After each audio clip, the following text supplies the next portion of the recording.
Okay, so let's talk about the Annabelle doll. You know the one. Oh yeah, the movie star doll. Or, well, the doll behind the movie star. Exactly, the actual Raggedy Ann doll. For years, she's just been sitting behind glass, right? Kind of infamous. Locked away in that occult museum. But then, something changed. She actually went on tour recently. Which is wild in itself. But one stop, New Orleans, really kicked things off online. Kicked things off, putting it mildly. People started blaming this doll for, like, actual real-world disasters. Jailbreaks, fires. It got intense. It's this amazing collision of paranormal lore, movie fame, and internet pile-ons. We've looked at the news reports about the tour, the reactions. And we also found this really interesting take from a haunted doll collector, someone with a totally different view. Right, so what we want to do in this deep dive is, try and unpack it all. Cut through the noise, look at Annabelle's actual history, what really happened on this tour. How the reactions in New Orleans got so extreme. Deal with those she escaped rumors. And then bring in that collector's perspective, see how it all stacks up. Okay, so let's start at the beginning, the real beginning. How did this doll even become Annabelle? Because it wasn't some ancient artifact, was it? Not at all. The story starts, believe it or not, in 1970. A nursing student, Donna, gets this Raggedy Ann doll for her birthday. Just bought new from a hobby shop? Nothing inherently spooky about it then? She takes it back to her apartment, shares it with her roommate, Angie, and that's when things apparently start happening. Yeah, the stories say it began subtly. They'd leave it on the couch, find it in another room, that kind of thing. But it didn't stay subtle for long? No. Reportedly, the activity escalated. Yeah. Became much more noticeable, more frequent. And the first thought wasn't evil? Not immediately. They initially thought, or were perhaps told by someone, it was the spirit of a young girl attached to the doll. Maybe a benevolent one. Okay. But that idea didn't last. No. After a medium got involved, the assessment changed pretty drastically. Yeah. The conclusion was, well, that it wasn't human. It was something demonic and inhuman. And that's when the Warrens come into the picture, Ed and Lorraine Warren. Exactly. The famous paranormal investigators, they were called in, did their own assessment. And decided to take the doll with them. Right. They believed it was acting as a conduit for something dangerous and needed to be contained. So they took her to their occult museum in Monroe, Connecticut. Yep. Locked her in a specially built wooden case. Big warning sign, don't touch, don't taunt. And that museum stayed open for years, but it did close permanently, right? After Lorraine passed away in 2019. It did.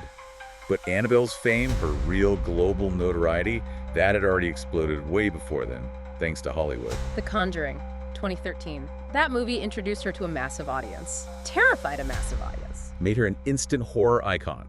And then came the spin-offs. Oh yeah, the Annabelle movie in 2014, Annabelle. Creation in 2017, Annabelle Comes Home in 2019. It's a whole franchise. For a lot of people, the movie doll is Annabelle. The real one is almost secondary. Which makes this whole tour situation even more fascinating. Absolutely. Because we jump from the museum closing, the movie fame, to now. The actual Raggedy Ann doll is touring the U.S. Who's running this tour? It's managed by a group called Annabelle's Caretakers. They seem linked to the Warrens' legacy, the museum. It's part of a bigger thing called the Devils on the Run tour. Okay. And the New Orleans stop was a big one. Huge. Hosted by Ghost City Tours.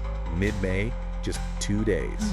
And the demand was, well, insane. The owner of Ghost City Tours, Tim Nealon, said tickets sold out within seconds. Yeah, he compared it to trying to get tickets for a major concert. Just poof, gone. Wow. And after New Orleans, she went on to Texas. San Antonio, yeah. For a Psychic and Spirit Fest event there. So, okay, big tour, lots of buzz, people are excited, maybe a little scared. Pretty standard for something like this, right? You'd think so. But the online reaction, especially around the New Orleans stop, took a turn nobody seemed ready for. Right. This is where it goes from spooky fun to something else entirely. Social media just blew up. At first it was kind of predictable, right? Jokes, Annabelle's in town, lock your doors. Playing on the creepy factor. Standard internet stuff. But then, according to Tim Nealon again, the tone shifted. People started getting genuinely, absolutely convinced that the doll was causing real-world stuff happening around the same time. and not small stuff either. We're talking major incidents. Yeah, like 10 inmates escaped from a jail in New Orleans. That got pinned on Annabelle. And even crazier, a huge fire destroyed the Nottoway Plantation, this historic site. People were seriously saying it was Annabelle.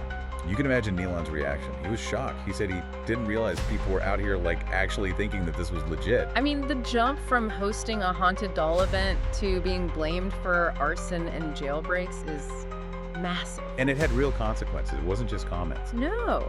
Ghost City Tour started getting death threats. Actual death threats. Nealon was quoted, just completely baffled, getting threats over a expletive haunted doll. It's disturbing, honestly. That level of anger apparently fueled by this online narrative. And it shows how fast a story can spin out of control, especially with something like Annabelle that already has this built-in fear factor. And it was definitely helped along by another rumor. Ah, yes. The she escaped rumor. Classic. Right on cue. While she was in New Orleans, the whispers started online. Annabelle's missing. She got out of her case. Maybe stolen. And people who went to the event and maybe didn't get a clear look or expected something different, they might have fueled it. Seems likely. Someone says, I didn't see her properly, and suddenly it's, she wasn't there. And that linked perfectly with the jailbreak and the fire. The narrative writes itself. Annabelle's loose, and now look, chaos. But okay, let's get to the facts presented in our sources. Yeah. There was an official debunking. Yeah, Dan Rivera, he's a lead investigator with NESPR, the Warrens group. He posted a video on TikTok. What did it show? It showed the doll, safe and sound. Safely in place, he said, back at the Occult Museum location in Connecticut. Directly addressing the rumors. Explicitly, he said, Annabelle is not missing. She's not in Chicago, hitting back at some specific places the rumors had put her. And NESPR backed this up elsewhere. On their Facebook page, too, posted. It's a rumor. Annabelle has not been stolen. The doll is safely in place at the Warrens Occult Museum. Pretty clear-cut. And this isn't even the first time this exact rumor has popped up, is it? No. Back in 2020, Tony Spera, who's the Warrens' son-in-law and involved with NESPR, had to make a YouTube video about the same thing. What did he say then? Basically, relax everyone, Annabelle did not escape. Annabelle's here, she didn't go anywhere. But he also kind of acknowledged the fear around her. He did. He added that little kicker. I'd be concerned if Annabelle really did leave because she's nothing to play with. So, debunking, but also reinforcing the mystique a bit. Okay, so the official story is, doll toured, doll went home, doll never escaped. End of story. Well, end of the missing doll story, maybe. But while all that was going on, the blaming, the debunking our sources bring in this other voice. A completely different way of looking at Annabelle. Right, the haunted doll collector. Peach. Yeah, she apparently lives with, or cares for, 54 spirits connected to dolls and objects. And her take on Annabelle is unexpected. How so? She basically thinks Annabelle is misunderstood, massively misunderstood. She says straight up, do I believe that Annabelle is responsible for all of the tragedy that she's being blamed for right now? Absolutely not. Okay, so why not? What's her reasoning? Skepticism, mainly. She argues most of the really sensational stories, the ones that build the terrifying reputation, they're unverified. There's no solid proof. She thinks we don't really know the true story. Exactly. She says, we don't even know Annabelle's true story, and she actually calls for, like, a new investigation, unbiased, to figure out what really happened, if anything. That's interesting, questioning the foundational narrative itself. And she points fingers, gently maybe, but she suggests the established story was largely created by the Warrens. And then amplified by Hollywood, presumably. Right. Sensationalized for entertainment, for money. And how does she view Annabelle's current situation since the museum closed? Not good. From her perspective, as someone who feels spirits should be cared for, Annabelle's been stuck in storage. Not at home, she says. Locked away, not honored, not protected, not valued. So less a dangerous entity, more a neglected presence. That seems to be her view. She feels Annabelle has spent her afterlife just being gawked at, disrespected, sensationalized for money, a spectacle. Without a voice of her own. Exactly. Tej makes this point really strongly. Spirits like Annabelle are not props, no spirit is. So her whole philosophy is about treating spirits with respect. Yeah. Dignity, kindness. She believes many spirits are positive or just neutral, not automatically evil, and making these broad, scary generalizations like what happens with Annabelle is harmful. Each one is unique, needs to be understood individually. Right.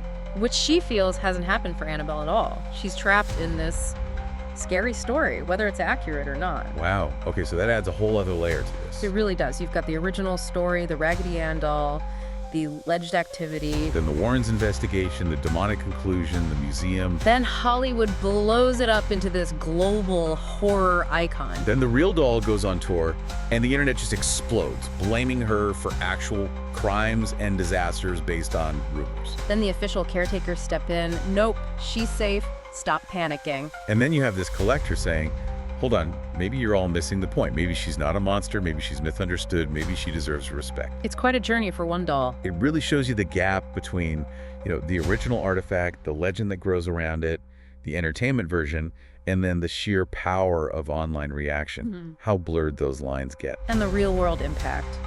Death threats. That's maybe the most shocking part of the recent story, how a narrative, a legend, can incite that kind of real-world fear and anger. It makes you think about how much weight we give these stories, doesn't it? The Warrens account, the movie version, the rumors flying around online. They shape perception so powerfully. In this case, shaping it enough for people to genuinely believe a doll caused a fire hundreds of miles away. And Tija's perspective throws a curveball into all that. It challenges you, doesn't it? To think about how we approach the unexplained. Are we just buying into the scariest version? Or are we willing to consider maybe there's more nuance, maybe even empathy needed, even for a supposedly haunted doll? Yeah.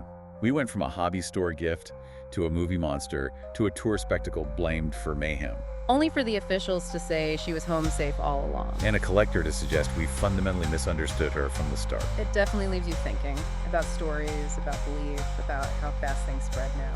So looking at all this, the history, the tour chaos, the debunking, Tija's challenge, what does Annabelle's latest adventure tell you about how we handle legends versus reality today?